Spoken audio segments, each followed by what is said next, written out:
Alors maintenant, il faut en venir à la formation de Paul, aux années d'apprentissage. Donc on est au début du premier siècle, donc dans les années 10 jusque dans les années 35-36, quelque chose comme ça. Alors Paul naît dans la diaspora.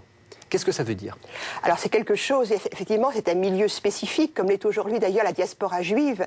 C'est un milieu ouvert, et dans ce sens, il est intéressant de comparer Paul avec Philon d'Alexandrie, le grand philosophe juif hellénisé, qui lui est un petit peu plus vieux.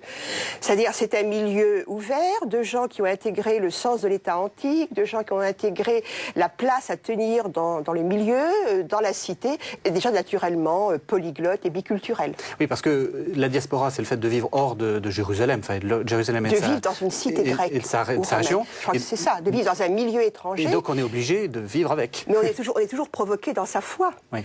Et donc, à la fois intellectuellement, trouver des procédures pour comprendre la culture antique à laquelle on est immergé, dont on participe naturellement, et aussi donc trouver des comportements vis-à-vis de l'État, vis-à-vis de la société. Paul est là l'héritier toute une tradition. Il n'a pas inventé, il a inventé beaucoup de choses, mais il est aussi l'héritier d'une tradition qui est fondamentalement celle de la diaspora, d'une diaspora ouverte et intégrée, dont Philon est un peu le répondant du côté juif. Donc ça explique qu'il a à la fois une formation juive et également une bonne formation grecque. Il parle bien grec. Très bonne formation grecque. Alors là, c'est un point qui est discuté.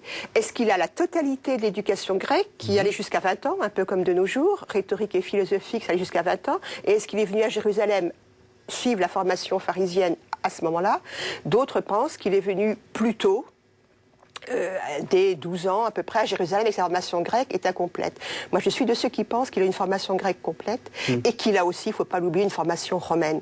Ça, il faut le découvrir. Il pense en romain, il utilise une géographie romaine, il utilise une terminologie romaine, surtout en matière de faits politiques.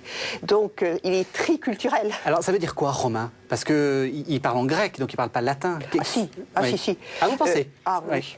Il parlait l'hébreu, il parlait l'araméen, il parlait le grec, et sa langue de culture est le grec, sa langue d'écrivain, sa langue de pensée certainement. Enfin non, sa langue de pensée c'est aussi l'hébreu. Il y a des schémas rabbiniques dans la pensée de Paul, mais il avait du latin parlé, ça c'est sûr. Hein. On le sent dans les épîtres. Et alors penser en romain, c'est penser universel d'une certaine façon pour vous? Oui, c'est penser le monde.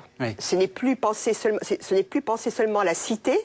C'est-à-dire une communauté finalement très identifiée et très bien structurée, c'est penser sa communauté dans le monde, c'est-à-dire vraiment toujours voir plus loin.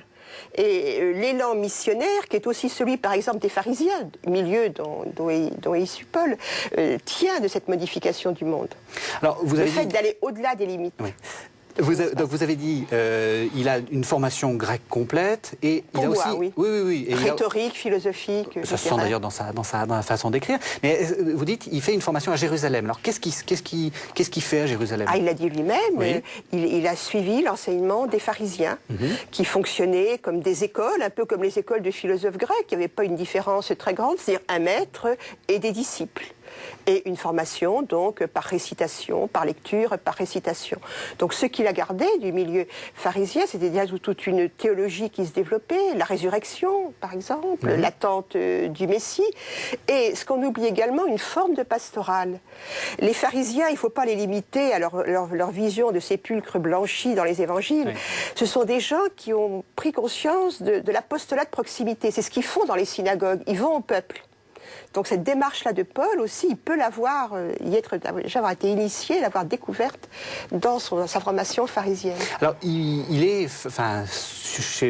dit lui-même, parce que il le dit, c'est sous les pieds de Gamaliel. Donc c'est aussi un pharisaïsme un peu particulier. C'est un pharisianisme ouvert.